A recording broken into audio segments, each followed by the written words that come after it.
लोग हैं और समाज के लोग हैं वो यहाँ जुटे हैं। क्या नाम है आपका? मेरा नाम ज्ञानेंद्र कुमार गौतम है, सामाजिक सुरक्षा फेडरेशन के। अच्छा, क्या विरोध है, किस विरोध के लिए आज यहाँ आए हैं? देखिए, विरोध सीधा साधा है कि जो आरक्षण हम लोगों को हमारा बड़ा अधिकार कम्युनल अवार्ड ले लेने के बाद हमें मिला था, वो अभी तक हमारा पूरा नहीं हुआ है। हमारे समाज की दशा और दिशा बहुत कमजोर है। उसके बाद भी हम लोगों को हमारे ही समाज को बांटने का काम माननीय सर्वोच्च न्यायालय ने किया है। तो हमारे समाज को उस पर रोष है, उसका दुख प्रकट करने के लिए और ये मांग करने के लिए कि पहले हमारा जो आरक्षण है उसे पूरा किया जाए।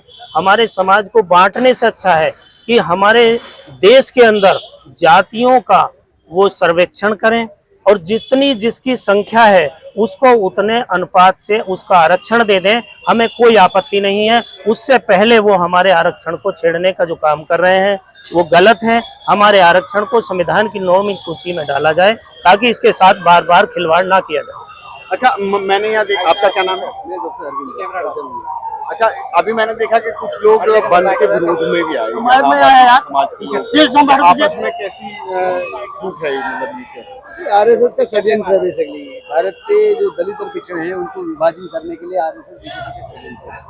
आरएसएस और बीजेपी की नींव में ही, बुनियाद में ही विभाजन है। अगर आप पिछला इतिहास देखेंगे तो उनका संगठन ही विभाजन पर आधारित है।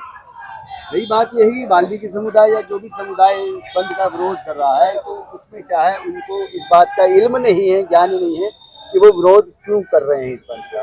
देखिए जाए तो सरकार को ये करना चाहिए, जो समुदाय, चाहे वो दलितों में चाहे पिछड़े वर्ग में, जो समुदाय शिक्षा में कमजोर रह गया है, उस समुदाय के लिए अलग से बजट ला करके उस समुदाय को अपलिफ्ट करे और वो मेन मुख्य धारा में उसे सरकार को लाना चाहिए। अगर किसी का बच्चा 8वीं पास है तो मुझे नहीं लगता कि वो कोई नौकरी इस भारत के अंदर आरक्षण में अप्लाई कर सकता है। तो पहले तो उसके बच्चों को शिक्षित करने के लिए सरकार कोई कार्य करे, ये बजट लाए, स्पेशल बजट लाए। तो सरकार का शिक्षा के प्रति तो कोई नजरिया है नहीं। अभी आप देखेंगे कि 51,000 सरकार के जो स्कूल है वो बंद हो गए हैं। तो सरकार का सीधा सीधा नजरिया शिक्षित करने का नहीं है, सरकार का सीधा नजरिया उसको डिवाइड करने का। ये फैसला तो सुप्रीम कोर्ट ने दिया है। सुप्रीम कोर्ट में बैठे लोग कहाँ से आए हैं? अगर सुप्रीम कोर्ट के जिस जज ने, गवाही ने ये बात कही है तो उसका तो फादर आरएसएस से है। तो वो ऐसे क्यों नहीं जो चुनकर कहते, बिना एग्जाम, बिना किसी परीक्षा के जो जज बनते हैं तो उनके पीछे सरकार का हाथ होता। तो ऐसा हो सकता है कि सरकार के खिलाफ या सरकार की मंशा को वो अपनी जबान से ना कह सकें? भाई, जिस गवाही ने ये बात कही है उसका जो फादर है वो कहाँ से आया? वो पहले संघ में काम करता था, सांसद है, राज्यपाल रहे। तो क्या संघ की विचारधारा उसके बेटे में नहीं आई होगी?